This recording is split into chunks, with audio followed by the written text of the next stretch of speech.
Hola, hola, hola. Hace mucho no hacía un video respondiendo a las preguntas de los suscriptores, o en este caso de los miembros, y estoy muy emocionada porque le eché un ojo a las preguntas de la última convocatoria que lancé y hay preguntas súper interesantes que no me da la respuesta para un minuto, para los shorts de un minuto. Para los que no saben, estoy haciendo estos videos de un minuto, los shorts, basados casi siempre en preguntas de los miembros, y también las correcciones de textos están hechas en textos donados por los miembros. Si quieres saber lo que son las membresías, haz clic en unirse, y si estos videos te sirven, te han gustado, el canal te ha servido en algo, por favor considera suscribirte y no olvides darle like a todos los videos que ves porque todo eso me sirve muchísimo. ¿Qué tal les parece la luz natural? Creo que nunca grabo afuera, espero que no se oiga demasiado ruido. Vamos a empezar. Y dice Rubén Liz: siempre estuvimos enseñados a que en los géneros de la novela lo escrito está. ¿Qué opinas sobre la nueva ola que impulsan las historias donde después de un final aparece luego con el tiempo uno alterno o diferente? ¿Por qué sucede eso? ¿Crisis existencial del escritor o tal vez la presión cultural de la época? Es una pregunta muy interesante. Honestamente, ni siquiera estaba consciente de que existiera esta tendencia a repetir las historias con otro final o republicar las historias con otro final. No estaba consciente de que existiera esto y yo como autora jamás lo haría, ¿no? Yo estoy de acuerdo en que lo escrito está, y no porque no se pueda cambiar de opinión, sino porque para cuando ya considero terminada una novela, ya le di todas las vueltas en mi cabeza y solo la cierro cuando considero que este es el final, el único final que la historia podría tener. O sea, yo pienso que cuando tú planteas una serie de personajes con una personalidad bien formada, tridimensionales, los pones en un camino, al final solo hay un destino posible, ¿no? Y no quiero decir con esto que no pueda ser sorprendente, pero solo hay un destino posible porque solo podía acabar de una manera, ¿no?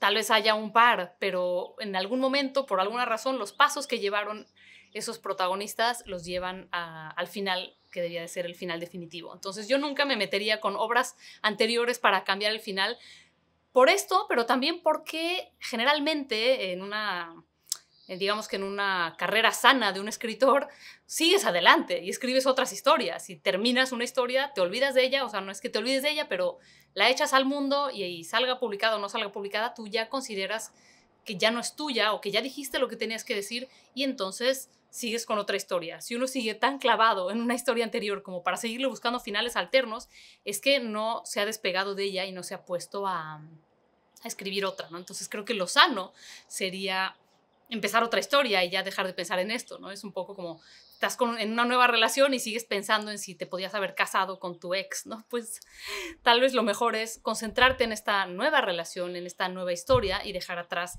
la que ya terminaste diciendo, dije lo que pude decir, hice lo que pude hacer y ya está, ¿no? Por otro lado, también estoy consciente de que a veces esto ocurre en plataformas como Wattpad, en donde tal vez tiene que ver algo de lo que comenta Rubén de la presión cultural, o más bien la presión social de gente que te dice la historia debió de haber acabado así o no me gusta que acabe así. Y como ya saben mi opinión, los que me conocen, yo opino que nadie de afuera se debe meter con cómo tú planteas tu historia y lo que pasa en ella, ¿no? Es un camino personal tuyo y para ti la historia debe tener de una manera porque es el camino que cursan tus personajes sin influencias externas, ¿no? Imagínense si a William Shakespeare en sus tiempos le hubieran dicho, ay, es que, ¿sabes? No me gusta que Romeo y Julieta mueran al final. Y quien se queje de spoilers de Romeo y Julieta, pónganse a leer y si no sabían ya cómo acaba, por lo menos vean la película esa de Leonardo DiCaprio, pero bueno. Qué triste, no me gustó, me hizo sentir feo, entonces mejor escribe otro final. Bueno, yo creo que hoy en día tal vez los que hacen esto son los fans. Mucha gente escribe fanfictions en donde juegan con esto, en donde practican otros finales, en donde se dan a sí mismos la satisfacción de que las historias acaben de otra manera. Y eso me parece genial, eso me parece un ejercicio que a muchísimos escritores que empiezan les sirve, a otras personas simplemente les da placer y también es totalmente válido. Digamos que obtener placer de la literatura es una de las razones básicas de su existencia. Además de ser un buen ejercicio para quien aprende a escribir, también es una manera de que las historias que escribimos los autores sean eternas de cierta forma, ¿no? Que tengan 1000 posibles finales, que cosas que nosotros no nos imaginamos en un mundo alterno o en una dimensión alterna puedan ocurrir, que personas que nosotros no considerábamos que podían terminar juntas acaben juntas a nivel amoroso, o que cosas que nosotros no no dimos oportunidad a nuestros personajes de que les ocurran. Eso me parece genial, pero a nivel autoral yo creo que hay que considerar terminada una obra cuando es su versión final y donde ya no queremos hacerle mayores cambios. Sé que esto no es fácil y que por eso mucha gente no acaba sus novelas y se quedan allá atorados porque siguen pensando, pero creo que si se ponen en silencio, si ponen en silencio las voces de afuera y se concentran en cuál es el camino lógico, el destino lógico de sus personajes, solo hay un final posible y que hay que respetar este final posible y después dejarlo ir. Supra Escolar dice, me gustaría que hablaras de alguno de tus libros, especialmente Sirenas. ¿Cómo se te ocurrió la idea? ¿Qué estaba pasando en tu vida en ese momento? ¿Cómo la ideaste? ¿Cómo la estructuraste? ¿Cómo fue el proceso? Siempre me parece muy interesante conocer el detrás de bambalinas, porque me intriga mucho cómo los escritores de ficción pueden convertir una idea, una pregunta, un concepto en toda una obra de arte de cientos de páginas que no aborda directamente el tema, sino que lo transmite a través de una historia. Bueno, pues les cuento un poquito de mi última novela publicada, que se llamó Sirenas, que está publicada por Penguin Random House, con una portada que solo tiene letras, ¿no? La palabra sirenas para aquí y para allá en diferentes colores y sentidos. Curiosamente, mi novela Sirenas salió a la par que la película Roma y tienen una temática parecida. Prometo que yo ya la había escrito para cuando salió esta película, pero era una cosa que yo tenía atorada, ¿no? Eran mis preguntas de la infancia, de una infancia que yo viví con una nana y con sus hijas en mi casa, y era algo que sentía que todavía tenía una herida, ¿no? Una pregunta con la que todavía tenía que lidiar, ¿no? Muchas veces no estamos listos para enfrentar una cierta historia que se nos ocurre, pero que no estamos en el momento de vida o que no estamos en el ánimo para lidiar con esa historia y escogemos otras y muchas de estas se nos van borrando, pero algunas vuelven a aparecer y esto quiere decir que hay que ponerles atención, ¿no? En el caso de Sirenas, pues sí hubo un evento muy específico que no quiero contar porque, además de ser muy privado de mi vida, aparece de cierta forma en la novela y entonces también sería un spoiler y no quiero que se relacione cuál es, pero que me hizo saber que el tema me seguía molestando desde la infancia y hasta bien entrados los 30 y muchos. Dije, bueno, si esto me sigue molestando y si esto sigue siendo una pregunta, es hora de que le ponga atención, ¿no? ¿Cómo la estructuré? Bueno, debo decir que también escribí esa novela bastante bajo la influencia de Elena Ferrante, de su tetralogía de La amiga estupenda. A mí siempre me han interesado muchísimo las amistades, las relaciones entre mujeres. Siento que en general no se había hablado mucho de ellas a nivel literario y a nivel artístico, porque patriarcado. Eso simplemente es así, no es ni siquiera una cuestión ideológica, ni estoy haciendo campaña, ni nada de esto. Simplemente era así. La mayor parte de la literatura importante, entre comillas, siempre estaba contada desde un punto de vista masculino, porque así ha sido por milenios. Y apenas empezamos a escuchar cada vez más voces femeninas hablando de las cosas que a las mujeres les importan o del punto de vista o la cosmovisión que tienen las mujeres. Esto ha sido un tema que a mí me apasiona, ya estaba visto desde mi creación de una vampira femenina, que no existía una que a mí me pareciera suficientemente interesante, hasta con la novela de Catrinas, que es la amistad tóxica entre dos chicas, y esta Sirenas también tiene un poco de eso, ¿no? Sí que la escribí bajo su influencia, y lo digo abiertamente para que además se den cuenta de que esto no es malo, de que lo que leemos nos alimenta, nos inspira, nos recuerda cuáles son también nuestras preguntas, nuestras heridas, y que muchas veces escribimos bajo el influjo de todos los productos culturales que consumimos, y esto no solo no es malo, sino que es inevitable, y si nos damos cuenta, podemos además usarlo a nuestro favor, ¿no? Entonces yo tenía una anécdota, tenía una idea, ya les he comentado que no siempre sé cómo van a acabar las historias, casi siempre tengo una idea o una escena o a un personaje y parto de ahí. Entonces yo lo que tenía era una escena a la que necesitaba llegar. A veces empiezo con una escena que es el inicio de la historia y otras veces tengo una escena a la que necesito llegar y entonces lo que tengo que hacer es mirar hacia atrás y decir, ¿cómo hago que mis protagonistas lleguen a este momento, que es lo que yo quiero contar? Es una novela muy breve, la más breve que yo he escrito. Yo tenía novelas juveniles de 400, 500 páginas. Esta es una novela que ya no se consideró ni siquiera necesariamente juvenil y que fue mucho más corta, de lo cual me siento muy orgullosa y la pueden todavía por ahí buscar. Continuamos. Dice Antonio Galeán, me gustan los libros y también amo los relojes y me pregunto, ¿te gustan los relojes? ¿Los usas? Y si sí, ¿tienes algún gusto en particular por alguno o alguna marca preferida? Esta puede ser sin duda la pregunta más extraña que se haya hecho en este canal. Pues no tengo relojes ni me interesan las marcas de nada. O sea, me interesa el concepto del tiempo, pero los relojes como objetos decorativos o como accesorios de moda, no. ¿Qué tan mala o buena idea es incluir dibujos en nuestras historias? Esa pregunta sí que la contesté en un short, búsquenlo por ahí. Y Pam pregunta, ¿qué diferencias encuentras tú en el proceso creativo de escribir una novela y el crear un cómic? Me parece interesante, pues las dos son historias, pero el formato es distinto. Claro que sí, el formato es distinto y claro que sí también, las dos son historias. Oh, está soplando mucho viento. Espero que eso no les haga muchísimo ruido. Vamos a esperar a que pase esta bocanada. Yo honestamente no tengo toda la experiencia en esto porque, aunque yo hago cómics, lo que hago son viñetas muy cortas, no podrían considerarse historias completas, como en el caso de una novela gráfica, ¿no? Entonces más bien habría que comparar una novela gráfica o un cómic largo, ¿no? Porque la gente que hace cómics no les gusta el término novela gráfica, consideran que es algo que se inventó de manera mercadológica para hacer más ventas, para atraer el género de cómic a los adultos y que sientan que están leyendo una novela gráfica, cuando simplemente están leyendo cómic, un cómic más largo, ¿no?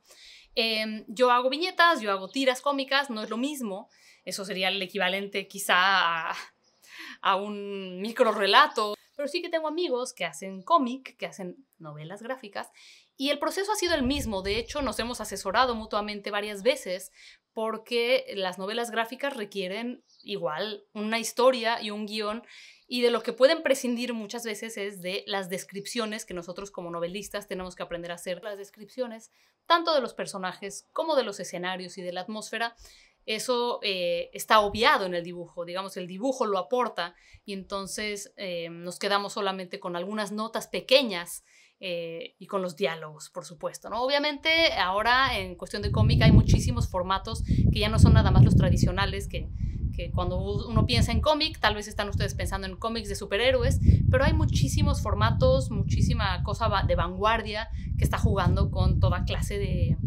recursos, de poner muchísimas más notas, de poner distintos puntos de vista. Otra vez sopla mucho el viento. Así que no hay reglas, ¿no? Lo importante es que la historia se entienda, al igual que en una novela, y también que se justifique el formato que se está eligiendo, ¿no? Hace poco leí una novela que a mí me parecía que estaba pensada para hacer un cómic y entonces el autor no hacía descripciones ni de los personajes ni de los escenarios y solo se centraba en las escenas de acción, ¿no? Porque evidentemente él estaba imaginando un guión de cómic. Entonces ahí yo decía, bueno, pues ¿por qué estás diciendo que quieres escribir una novela si lo que quieres escribir, si lo que quieres hacer es un cómic? Entonces creo que hay que saber determinar, hay que saber reconocer cuándo una historia que queremos contar pertenece a un formato o a otro. En el caso del dibujo, además, se puede perder mucho más tiempo si no se hace una planeación de guión. Creo que ahí tal vez hay una diferencia interesante, ¿no? Que cuando yo escribo, por ejemplo, una novela, no siempre tengo clarísimo lo que va a pasar, como ya dije, pero cuando uno hace un cómic, no puede darse el lujo de no tener claro qué va a ocurrir, porque entonces puede hacer dibujos muy intrincados, con fondos complicados, con composiciones artísticas muy complejas y que después la historia vaya por otro lado y esos dibujos se vayan a la basura. Entonces creo que tal vez ahí hay una diferencia importante. Una cosa en común, pero que tiene una manera distinta de hacerlo, es justamente el punto de vista, ¿no? Uno a veces en cómics ve perspectivas de cerca, de lejos, casi cinematográfico, ¿no? Mientras que en la novela este papel lo juegan los narradores, las voces narrativas que nosotros decidimos, esta persona va a hablar en tiempo presente y va a ser una novela intimista, o sea, el punto de vista es muy íntimo, muy cercano. Eso traducido, digamos, a un cómic se vería de una manera muy diferente a que si hablamos de un narrador omnisciente que tiene muchos puntos de vista, ¿no? Creo que hay muchas similitudes, pero también diferencias interesantes. Si alguien más tiene experiencia haciendo las dos cosas, que nos cuente por ahí abajo. Pregunta Manuel Pastrana que ¿cómo se arma una buena antología?